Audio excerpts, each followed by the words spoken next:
오늘 이 본문을 우리가 살펴보게 되면 한 국가의 흥망성쇠가 결코 사람의 손에 있지 않다라는 것을 그렇게 증거하는 말씀이라고 볼 수가 있습니다. 국가나 또 개인이나 우리 여러분 각자의 삶도 마찬가지죠. 우리의 삶이 아닌 주님께서 주신 그 삶을 통해서 우리가 주님께서 원하시는 삶을 우리가 살아가게 되는 거죠. 그래서 살아도 우리가 주를 위해서 살고 우리가 모든 일에 흥해도 주를 위해서 그렇게 흥하게 된다라고 말씀드릴 수가 있어요. 한 국가가 그렇게 소멸된다는 것은 굉장한 일이지요. 이 지구상에서도 많은 나라들이 있지만은 어떤 나라가 없어졌다라는 그러한 소식은 별로 없죠.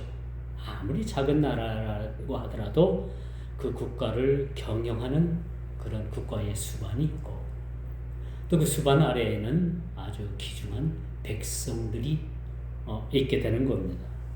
우리 하나님 나라도 마찬가지예요. 하나님 나라만 덩그러니 있으면 뭐가 볼품이 있겠습니까? 그렇죠? 근데 하나님 나라가 있고 그의 백성들이 있게 되는 거예요. 그 백성이 바로 저와 여러분입니다. 하나님 나라를 빛낼 그러한 거룩한 백성, 그 백성들이 저와 여러분이라는 거지요. 마치 철옹성과 같았던 아수르 제국이 멸망을 당한답니다. 아수르의 수도 여러분 잘 알죠? 아수르의 수도는 니느웨 성이에요. 하나님께서 니느웨 성에 그 아주 제약이 아주 그냥 성행했을 때 하나님께서 요나를 부르시죠. 요나를 불러서 얘야 너는 니느웨 성에 가서 저 회개하지 않은 저 많은 죄인들에게 회개를 외치라라고 그렇게 하나님께서 말씀하십니다. 근데 요나는 니느웨 성으로 가지 않고 그 반대편인 다시스를 향해서 그렇게 가는 모습을 우리가 요나서를 통해서 그렇게 알게 됩니다. 그 요나서에 나왔던 니느웨 성, 그 니느웨 성은 아수르라는 제국의 수도입니다. 그 나라가 망하겠다는 거예요. 망하겠다는 겁니다. 조그만 나라도 아니고 국력이 쇠퇴한 나라도 아니고 아주 니느웨 하면은 그 아수르 하면은 아주 철병거로 군인들이 무장을 하고 무시무시한 군대가 아주 그렇게 나라를 지키는 나라였음에도 불구하고 이 나라가 망하겠다는 겁니다. 이쯤 우리가 보면요 이런 생각을 가질 수가 있어요. 아무리 우리가 부국 강병을 외치고 아무리 우리가 경제를 많이 일으키고 아무리 정치적으로 탁월한 정치가들이 나온다 하더라도 그 국가의 운명은 그 국가의 구군은 하나님께서 결정하시는 것이다 라는 겁니다. 그렇죠? 마치 우리 인생도 마찬가지예요. 우리도 살고 죽는 문제를 하나님 손에 맡긴 사람들이 아닙니까? 그렇죠? 우리의 인생의 삶을 하나님께 맡긴 그 경영을 맡긴 저와 여러분들이기도 하지요. 그런데 하나님께서 이 아수르 제국을 멸망시키겠다라는 그런 소식을 나훔 선지자를 통해서 그렇게 말씀해 주고 있습니다. 여러분 이처럼 한 국가의 운명을 좌우하는 것은요 경제나 정치나 문화나 어떤 군사력이 있는 것이 절대 아니라는 것을 우리가 늘 염두에 둘 필요가 있다고 볼 수 있습니다. 여러분 아무리 북한이 핵을 가지고 남한을 위협한다고 하더라도요 여러분 남한을 그렇게 위협한다 하더라도 힘의 논리로 되는 것이 있고 아니 되는 것이 있는 거예요. 그렇죠? 북한이 핵을 만들어 가지고 지금 50개니 80개니 100개니 그런 탄두를 만들었다고 합니다만은 이것조차도 함부로 쓸 수가 없는 거죠. 절대적으로 이 세계는요, 힘의 논리에 의한 재편이 되는 게 아니에요. 역사를 보면 그래 보이죠. 힘 있는 나라가 힘없는 그 약소국을 핍박을 하고 전쟁을 통해서 땅을 뺏고 하는 것 같지만, 이런 힘의 논리보다는 그 뒤에 하나님께서 이 모든 역사를 주관하신다, 운영하신다라는 것을 우리는 그렇게 보게 되는 것입니다. 이 핵 빼놓고는요, 남한과 모든 것이 비교할 수가 없다고 합니다. 남북한이 경제력을 비교해 보니까 북한의 100배래요, 100배. 북한의 경제력의 100배의 경제력을 가지고 있는 것이 대한민국입니다. 좀 비교하면 좀 그렇습니다만, 굳이 비교한다면 그래요. 북한은 핵폭탄 빼놓고는 남한과 뭐 하나 견줄 것이 하나도 없어요. 이거라는 그 김정은 정권이 이제는 남한에 너희들과 통일도 하지 않겠다. 이제는 너희들과 같은 노선에서 통일 이야기도 하지 않고, 그 휴전선 일대에 여러분 방벽을 쌓아가지고 이제 완전히 두 나라로 그렇게 북한에서 선포를 하지 않았습니까? 그들은 그렇게 얘기를 해요. 적화 통일이든 평화 통일이든 이젠 하지 않겠다라는 선언을 얼마 전에 그렇게 김정은 정권에서 발표를 했잖아요. 소위 이른바 두 국가론을 들고 나온 원인이기도 합니다. 그러나 우리가 놓치지 말아야 될 것이 있어요. 오늘 아수르가 멸망을 받을 그 위기에 있는 그 상황, 하나님께서 이미 정하신 그 아수르 제국의 멸망, 이 멸망은요, 이 한 국가의 흥망성쇠는 제가 조금 전에도 말씀을 드렸습니다만 어떤 경제력이나 정치나 군사력에 있는 것이 아니라는 거예요. 아무리 정치를 잘하고 아무리 경제적으로 막강하고 아무리 군사력으로 막강한 군대를 가지고 있다 하더라도 하나님께서 그 나라를 믿게 보신다라면 하나님께서 믿게 보시는 그 이유 하나는 뭡니까? 그 나라의 제약이 범람했다라는 거예요. 그 나라의 그 범죄 수준이 그 수위를 넘었다라는 겁니다. 하나님께서 손을 봐야만, 하나님께서 그 나라를 없이 해야만 할 정도의 범죄의 수위가 크게 달았다는 것을 오늘 본문은 그렇게 말씀해 주고 있습니다.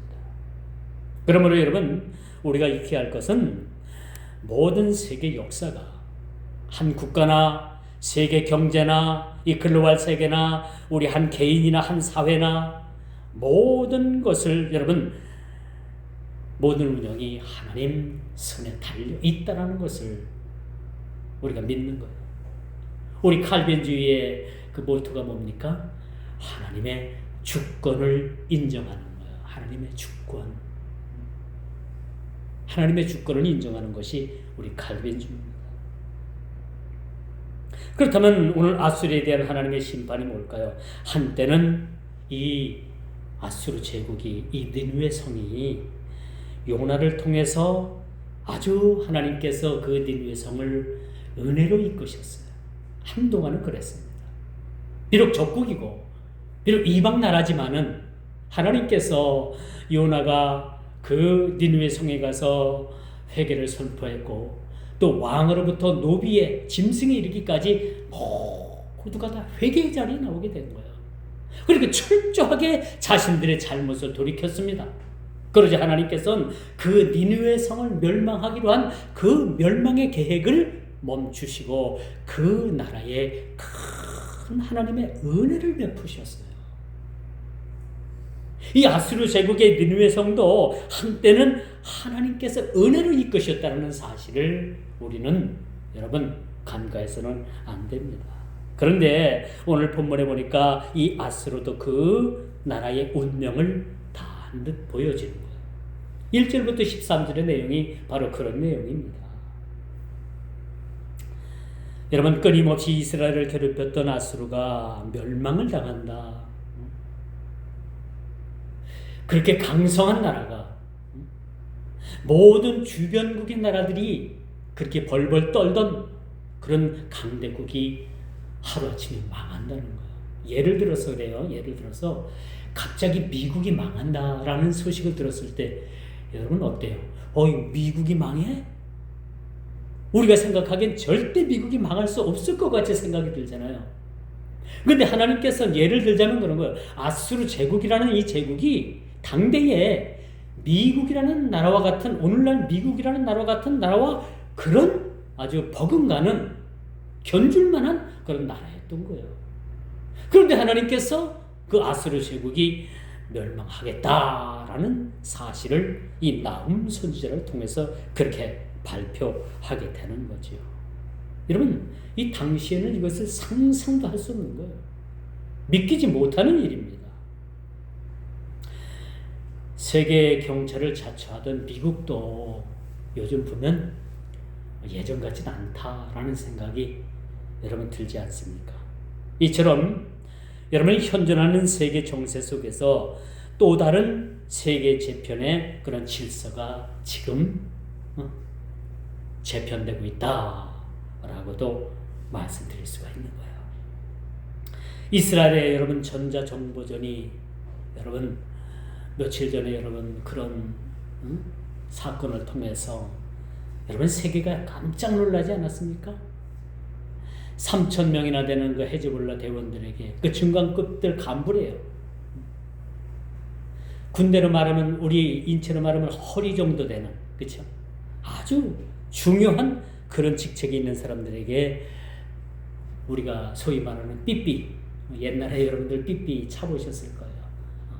그 삐삐 속에 폭탄을 그렇게 넣어가지고 일시에 그 폭탄이 터지도록 만들어가지고 그 헤즈볼라의 그 테러 집단의 그 중간급 간부들이 손을 다치거나 실명을 하거나 허리에 삐삐를 찼던 그런 자들은 이 내장이 그렇게 터져서 밖으로 나오고,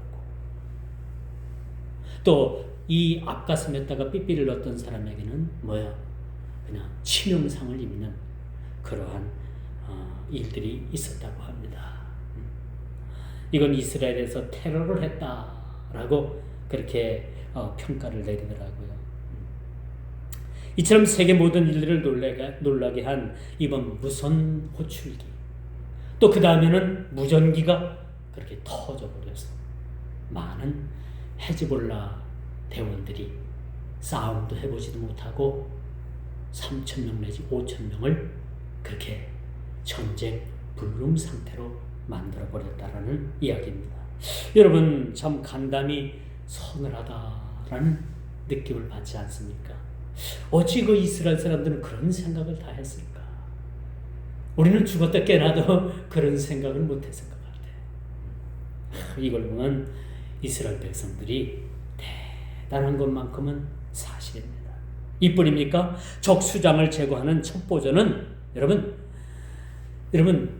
그 헤즈볼라의 1인자를 그냥 하루아침에 지하 20m에서 그렇게 숨어서 회의를 하는 그 헤즈볼라 수장을 폭탄을 터뜨려 가지고 그냥 매장시켜버리지 않습니까? 참 저는 이걸 보면서 이건 영화의 한 장면 같다. 사람으로서는 생각할 수 없는 그런 일들이 지금 벌어지고 있는 거예요. 누가 그런 얘기를 하더라고요. 이 장면이 머지않아서 영화로 만들어져 나온대요. 영화로. 얼마나 이 일이 참 영화의 한 장면 같은가 하면 영화로 만들어져 나온다. 이 영화를 만들어도 이게 흥행이 될 것 같아요. 두 번째, 아수르의 멸망의 참상을 우리는 보게 합니다. 우리 옛말에 그런 말이 있죠. 심은 대로 거둔다. 근데 우리 옛말이 아니에요. 성경에 있는 말이에요.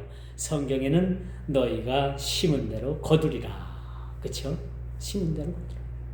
이게 극히 성경적이고 극히 성경적인 이야기입니다. 이게 원인이 있으면 여러분 반드시 결과가 있잖아요. 이것을 인과 유래 법칙이라고도 합니다. 원인이 있으면 결과가 있다. 왜 여러분 아수르가 멸망을 당할까? 왜 아수르가 멸망을 당할 수밖에 없을까? 그 원인이 뭘까? 그 원인을 통해서 왜 그들이 멸망을 당할 수밖에 없을까? 그런 결론적인 이야기를 우리가 계속해서 반복적으로 우리가 생각해 볼 필요가 있습니다. 그들의 멸망은 뭡니까? 그들의 멸망은 그들의 죄악이 하늘을 찔렀다는 거예요. 그 죄악의 수위가 도를 넘었다는 겁니다. 아수르의 이 악행은 이제 그 운명을 다하고 마치 풍전등화 같은 그런 운명을 맞이하게 됐다는 사실. 이 하나님께서 결정하신 거. 결정하셨어. 오늘 1절에 보니까 파괴하는 자가 너를 치러 올라왔나니 이제는 아수르의 멸망을 그렇게 1절을 통해서 그 멸망의 시작을 알리고 있다는 거. 우리 몸이 아픈 건요. 우리 몸이 아픈 건 그게 몸이 병이 걸린다라는 신호래요. 어떤 증세가 자꾸 나타나고 몸이 아프게 되면 그 병이 걸리는 과정의 신호라고 합니다. 그래서 여러분 아프면 무조건 빨리 병원 가야 돼요. 그렇죠? 어떤 분들은 병원이 싫어가지고 안 가요. 버티다가 병을 키워가지고 병원에 가시는 분들도 있어요. 여러분은 어디에 속합니까? 저는 후자입니다. 저도 아프면 아프고 참다가 나중에 병원에 가면 그런 경우가 많아요. 여러분 아프면 무조건 빨리 요즘 병원도 가까이 있잖아요. 여러분 병원 가까이 사는 게 복인 줄 믿으시길 바랍니다. 저 시골에 보건진료소 의지해서 그렇게 생활하는 그런 많은 시골 농부들도 많이 있습니다. 그런 분들은 가까운 병원이 없기 때문에 그런 혜택을 잠들지 못하는데 우리는 차 타고 10분 아니면 우리가 병원들 다 갈 수 있잖아요. 그래서 아프면 우리가 빨리 그 원인을 제거하는 것도 좋다라고 말씀드릴 수가 있습니다. 1절이 바로 그런 얘기예요. 이미 아수르의 멸망의 시작을 알리고 있다. 이것은요 바벨론의 나보폴리살이라는 그런 수장과 메대의 카카레스라는 이 연합군이 니느웨를 치기 위해서 올라왔다. 그렇게 얘기를 합니다. 하나님께서 이 패역한 아수르를 멸망시키기 위해 준비한 심판의 도구들이 이들이었던 겁니다. 바벨론과 메대의 연합군이 이제 아수르 제국을 치기 위해서 그렇게 그 성에 도달해 온 모습을 우리가 보게 됩니다. 이 말씀이 평행구절인데 에레미야서 51장 20절에도 같은 내용으로 그렇게 아수르의 멸망에 대해서 그렇게 에레미야 선지자가 예언한 말씀도 우리는 함께 볼 수가 있습니다. 6절이죠. 이건 자연재해로 보기 어려운 그런 말씀이 오늘 본문에 등장을 하는데 강들의 수문이 열리고 왕궁이 소멸되는 이 장면은 참 어떻게 보면 이건 문학적인 그런 표현이라고 볼 수가 있어요. 강들이 수문이 열리고 왕궁이 소멸되는 이 장면 6절이에요. 아주 문학적인 그런 표현을 그렇게 아주 듬뿍 담고 있다고 볼 수가 있겠죠. 여러분 엊그제 노벨 그 평화상 소식이 우리나라에 들렸죠. 그 역사 소설을 쓰는 한강이라는 그 여성 작가, 그 작가가 노벨 평화상을 그렇게 수상하게 됐더라고요. 이것도 잠시 그렇게 기쁨이고, 한강이라는 이 문학 작가가 노벨상을 탔는데 이분이 어떤 그 작품으로 노벨상을 탔는가 하면은 광주 5.18 또 4.3 사건 그걸 주제로 그렇게 소설을 썼어요. 근데 저는 그래 역사 소설을 쓰는 분들은 참 소설을 쓰기 전에 역사적인 고증, 그렇죠? 진실 그걸 바탕으로 해서 소설을 쓰는 것도 참 좋다고 봐요. 물론 소설은 소설이기 때문에 뭐 그걸 어떤 미화한다든가 풍유법을 쓴다든가 그렇게 해서 쓸 수도 있겠지만은 우리가 그 역사 소설을 쓴다라는 것은 이 후세 사람들이나 현세 사람들이나 늘 이 소설을 통해 가지고 우리가 참 하나의 국가가 이미지가 굳어지는 그런 일들이라고 우리가 볼 수가 있겠어요. 그러므로 이 올바른 국가관, 올바른 역사관을 가지고 역사 소설을 써야 되는 것이 분명한 겁니다. 근데 이 소설에는 그런 부분들이 좀 미흡했던 것 같아요. 그 역사에 대해서 조금 틀어서, 비틀어서 그렇게 소설을 씀으로 인해서 물론 진보 좌쪽에서는 좌편향 쪽에서는 기뻐할 일이지만 이 보수 쪽에서는 문제를 제기할 수밖에 없는 소설이었습니다. 노벨상을 받고 어떤 분들은 그 표현을 그렇게 하더라고요. 그냥 한 번 웃자. 한 번만 웃자. 그 뒤에는 뭐야? 씁쓸하다는 겁니다. 왜? 역사적 진실을 그 진실성을 가지고 써내려갔어야 되는데 근데 스웨덴 할리먼에서도 그걸 갖다가 아주 정확하게 보진 않은 것 같습니다. 그래서 지금 노벨상을 한국에서 탔지만은 요리 작가가 탔지만은 이거 가지고 지금 서로 나뉘어져 있습니다. 나뉘어져 있습니다. 기뻐하면서도 기뻐할 수 없는 상황이 지금 전개되어 있음을 우리가 보게 되는 거예요. 얼마 전에 북한과 중국 사이의 압록강 신의주 지역에 극심한 수해로 인해서 뭐 몇천 명이 북한 이재민이 발생했을 뿐만 아니라 목숨을 잃었다라는 뉴스가 중국발로 그것을 타전이 됐습니다.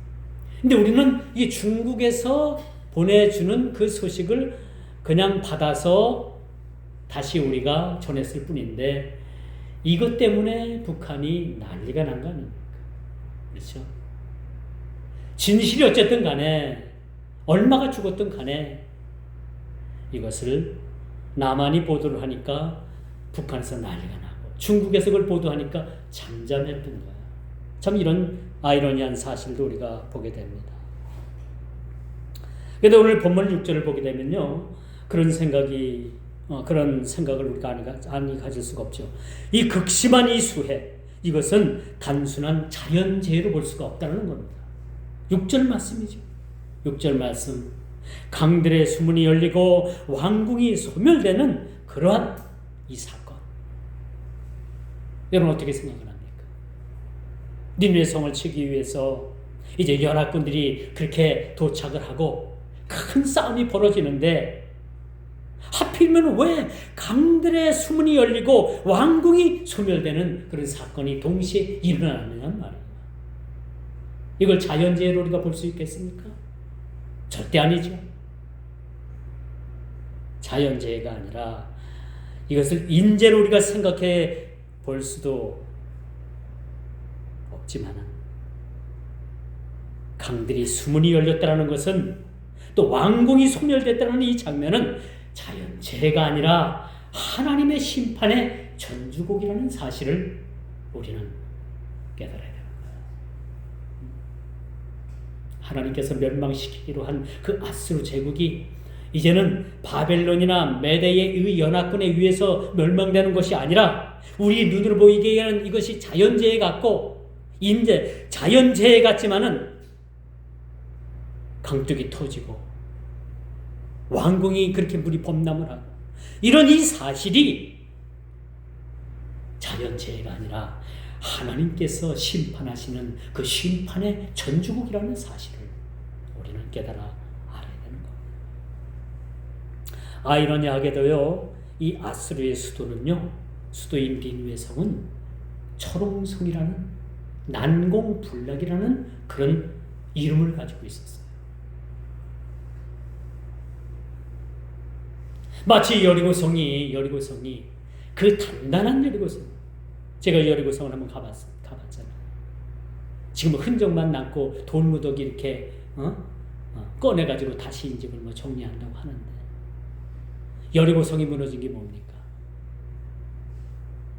그 난공불락 같았던 여리고성도 왜 무너졌다고 생각해요? 이스라엘 백성들이 거길 돌아서? 아니에요. 하나님께서 명령하시는 일에 순종함으로 인해서 그 여리고성이 무너진 겁니다.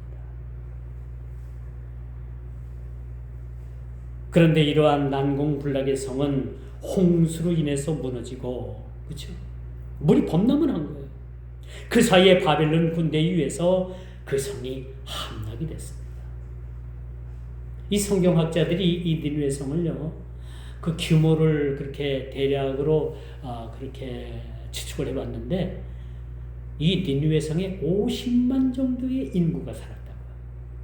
50만 하면은 청주시와 그 외곽의 청원군이 합하지 않았을 때 인구가 50만이었다고요. 청주가. 정확히는 제가 모르겠습니다만, 이러한 청주시가 통합되기 이전에 청주시 인구의 그러한 규모를 가졌던 당대의 고대 근동 사회의 이 고대 근동 지역에 이 정도 50만 명이 모여서 살고 그 주위를 니느웨 성이 그렇게 성이 쌓여졌다고 하면 이건 대단한 도시인 겁니다. 큰 도시라고 우리가 볼 수가 있습니다. 이 성이 무너졌다는 겁니다.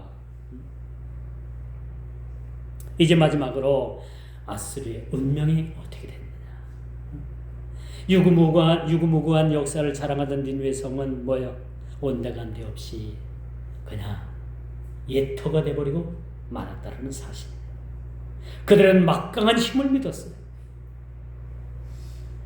그 철옹성과 같은 그 난공불락의 성을 누구도 그 성을 점령하지 못하고 우리는 여기서 영원히 살 것 같은 그러한 생각을 가졌던 것도 사실입니다.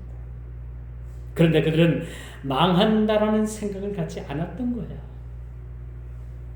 자신들이 망한다라는 생각은 자신들이 꿈에도 생각하지 않았을 것입니다. 게다가 성 주위를 둘러싼 물로 인해서 어떤 외세 침입에도 유지되리라는 생각을 했을 거예요. 이 니느웨 성 주위에는 큰 강, 일부러 호수를 그렇게 인공적으로 조성을 했던 자연적인 조건으로 그렇게 조성을 했던 간에 그 주위를 큰 물이, 깊은 물이 그렇게 성을 싸고 있었던 겁니다.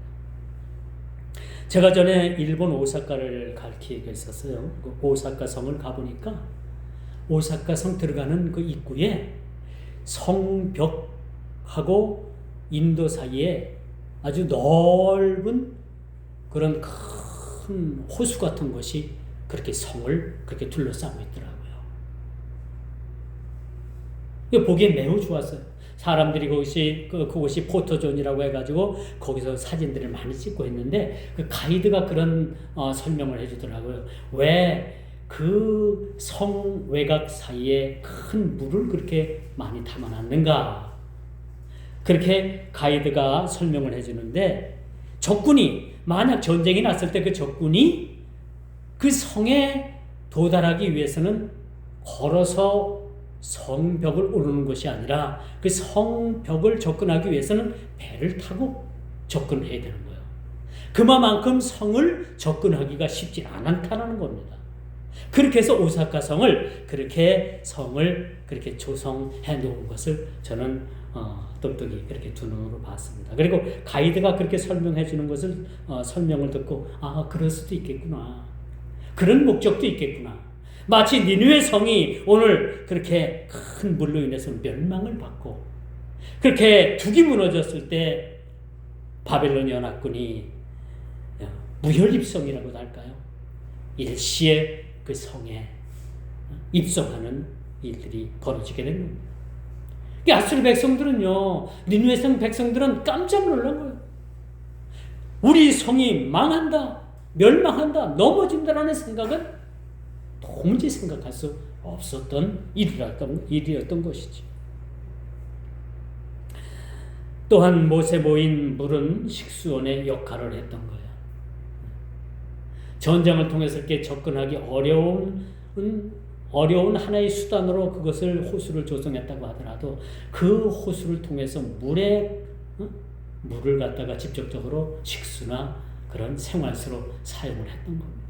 이런 물이 그 벽의 둑을 무너뜨렸다는 사실이에요.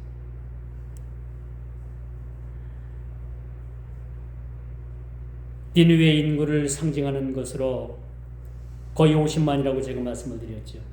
이 많은 인구는 고대 사회의 힘의 상징이기도 했습니다. 이런 니느웨가 바벨론의 연합군에 의해서 포로로 잡혀가면서 많은 재물을 오늘 노략을 당하는 모습을 보게 되지요. 여러분, 이 아수르 사람들은요, 전쟁을 하게 되면 그 적국에 들어가 가지고 아주 귀한 물건들, 가치 있는 물건들을 다 노략을 해갔어요. 물론 뭐 어느 나라도 마찬가지겠죠. 이 전리품들이 있는 거 아닙니까? 이렇게 노략물들을 통해서 그렇게 살아왔던 아수르, 니느웨 사람들이었습니다. 그런데 오늘 이 다른 나라를 침략하여서 빼앗은 이 물질로 적지 않은 풍요를 누렸습니다마는 여러분, 오히려 이제 거꾸로 니느웨 성에 있던 아수르 제국에 있던 많은 보물들이 바벨론 연합군에 의해서 이것이 탈취가 되는 모습을 우리가 보게 됩니다.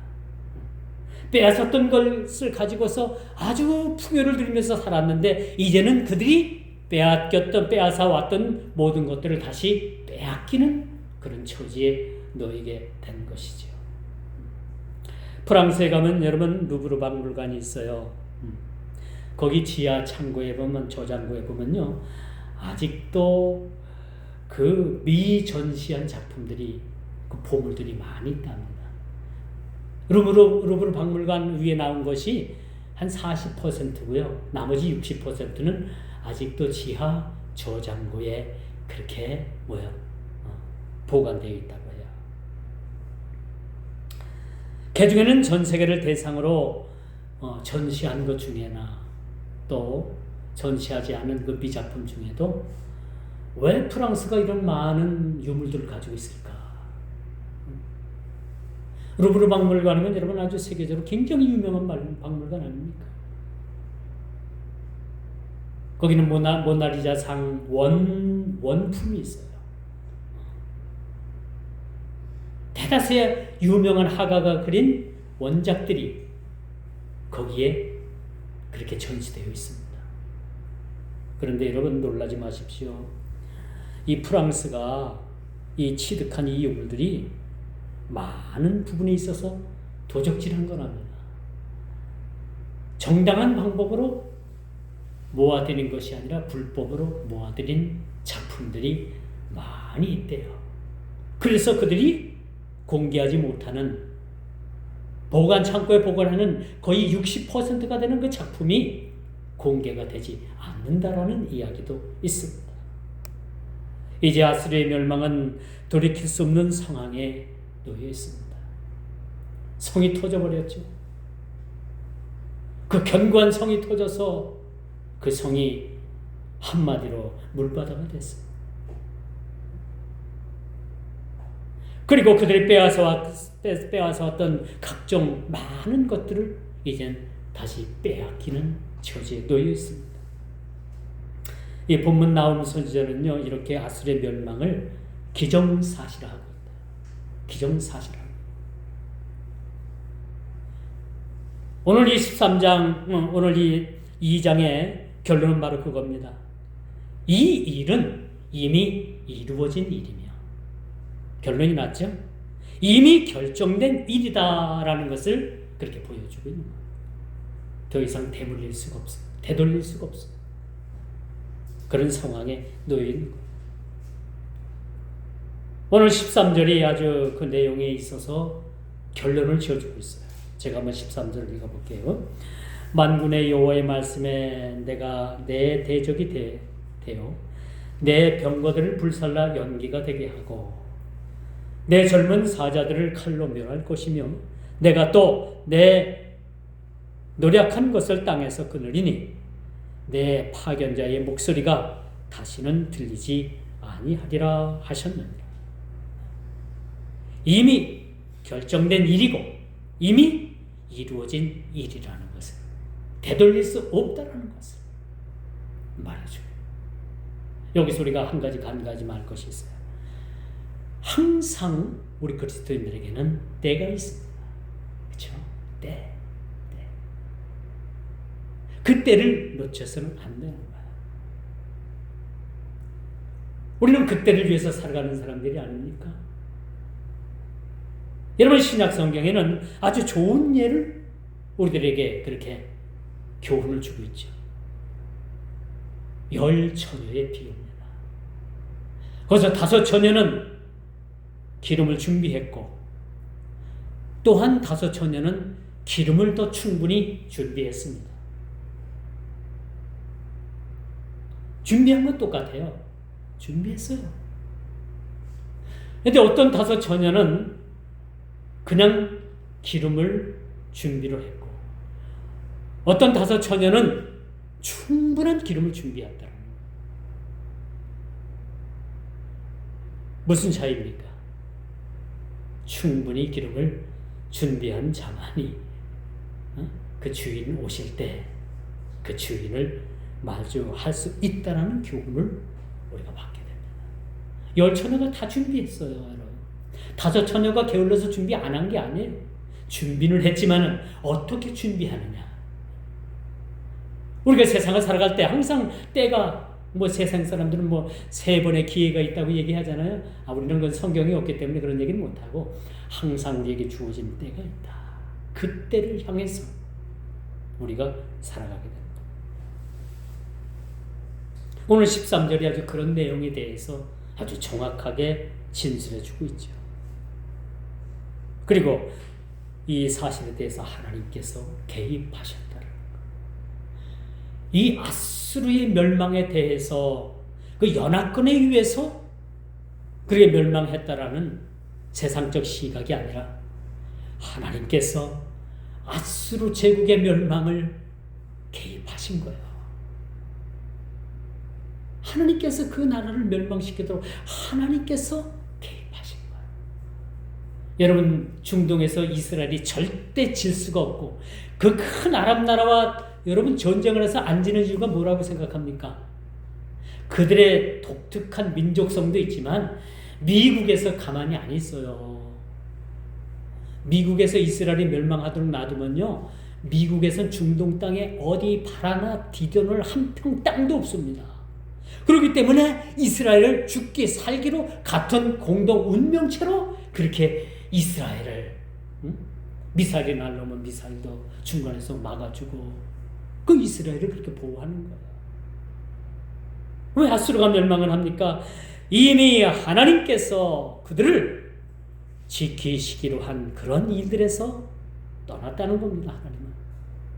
그리고 이 멸망에 하나님께서 개입하셨다는 사실을 우리는 잊어서는 안 됩니다. 여러분, 늘 역사의 중심에는 하나님께서 계십니다. 역사를 우리 인간이 써나가는 것 같지만 아니에요. 모든 크로노스나 카이로스나 하나님 나라의 시간 개념이나 세상적인 그런 크로노스의 개념이나 모두가 하나님께서 주관하시고 역사하시며 그 역사의 중심에서 하나님께서 개입하고 계신다는 사실. 이 때문에 우리는 겁낼 거 없어요. 살고 죽는 문제가 내 손에 있는 것이 아니라 하나님 손에 달려있다고 생각하면 여러분 모든 걸 다 내려놓을 수가 있습니다. 그렇죠? 우리 신앙 가운데 하나가 내려놓는 거잖아요. 그렇죠? 내려놓는 거. 건강도 내려놔야 되고 물질도 내려놔야 되고 자식도 내려놔야 되고 그렇죠? 다 내려놓으면 편하게 되는 거예요. 맡기고. 그렇죠? 내려놓으면 맡기고. 내려놓게 되면 맡기게 되는 거 아닙니까? 내가 내려놓지 못하고 내가 붙잡고 있으면 주님께 절대 맡길 수가 없는 거죠. 이 신앙의 첫째 한 단계가 저는 내려놓는 거라고 생각합니다. 건강을 잃었습니까? 물질을 잃었습니까? 명예를 잃었습니까? 그렇다면 여러분 다 내려놓으시면 돼요. 그리고 그분께 맡기면 됩니다. 그분께서 운영하시는 한 나라의 국가 운명도 이렇게 하나님께서 개입하시는데 우리 한 사람의 개인의 그런 삶을 하나님께서 개입하시지 아니하시겠습니까? 반드시 개입하십니다. 반드시. 이제 말씀의 결론을 맺습니다. 여러분 학자들에 의하면요, 2050년이 되면 이 대한민국이 인구 소멸이 아주 급격히 이루어진다고 합니다. 어떤 학자는 더 나가서 더 이상 국가로서 유지가 힘들다라는 그러한 조심스러운 예견을 하고 있습니다. 인구 소멸. 사탄은 우리 가운데 와서 우리를 끊임없이 괴롭히고 믿음 가운데 살지 못하게 하고 우리를 죄짓게 하고 그런 일만 하는 줄 알았는데 요즘 사탄의 계략이 바뀌었어요. 어떻게 바뀌었느냐? 이 사탄의 전략을 바꿨는데 인구 소멸이에요. 인구 소멸. 인구를 소멸시키는 겁니다. 이렇게 유도하는 겁니다. 그래서 젊은이들은 결혼을 기피하고요. 미혼자로 살아가게 만들고 이런 일들이 우리 주위에 예전에는 장가 가지 않은 그런 시집 가지 않은 그런 노처녀들이 가끔씩 있었는데 요즘은 집안에 하나꼴이야. 집안에 하나꼴. 그렇죠? 여러분 실감하죠? 이 사탄의 전략입니다. 젊은이들 이 미혼자들을 급격히 만들어가지고 결혼을 기피시키게 만들어요. 인구의 절벽을 만든다는 말은. 그런데 자연적으로 출생률이 저조가 되는 거죠. 여러분 요즘은 나라를 위해서 총칼 들고 싸우는 것보다 이 여러분들 자녀들이 결혼을 해서 자녀들을 많이 그렇게 낳는 거, 하나님께서 우리를 통해서 명하신 문화혁명, 생육하고 번성하는 이 문화혁명,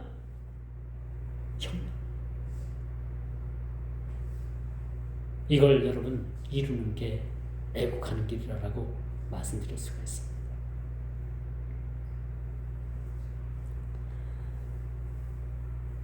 여러분 소식을 들었다시피 10월 27일에 강화문 일대에서 우리 기독교인들 200만이 모이려고 하는 계획이 있어요.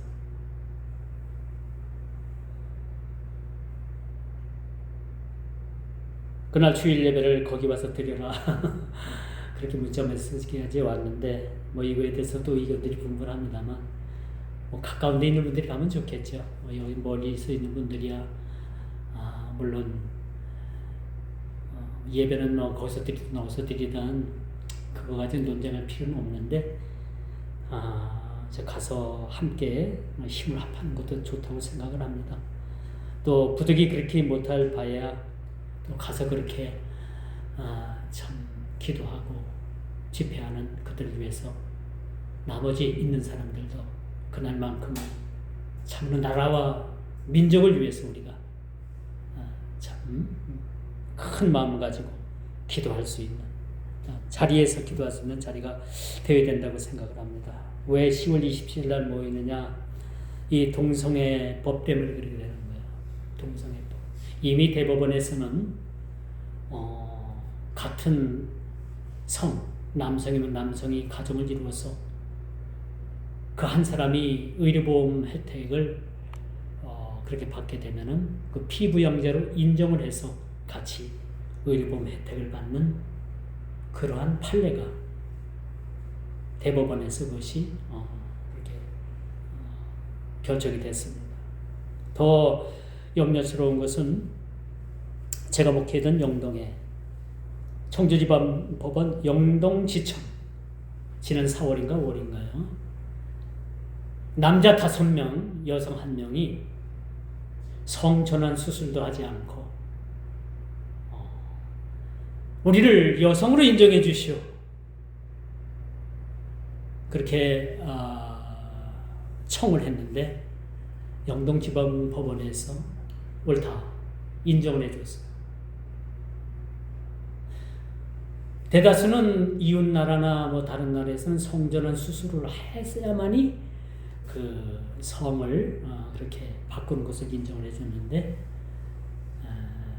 그 영동지원지청에서는 그걸 확인도 않고 그렇게 그들이 주장하는 바에 여성 호르몬은 맞았겠죠. 남성이 그런 외모를 보고 여성이라고 그렇게 판결을 내렸다고 합니다.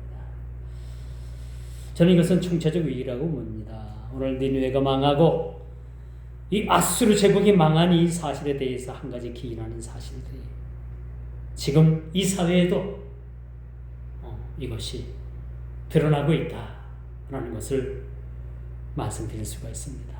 여러분, 아수르 제국뿐만 아니라 우리가 살아가는 이 나라도 지금 총체적 위기 속에 놓여 있습니다. 저는 강단에서 정치 이야기 가급적이면 안 합니다. 정치 이야기 하면은요, 교인들이 막 다 빠져나가요. 저도 그걸 경험을 했습니다. 그러나 요즘 국회에서 하는 일들을 보면 참 마땅치 않다라는 생각도 좀 많이 가집니다. 총체적 위기죠.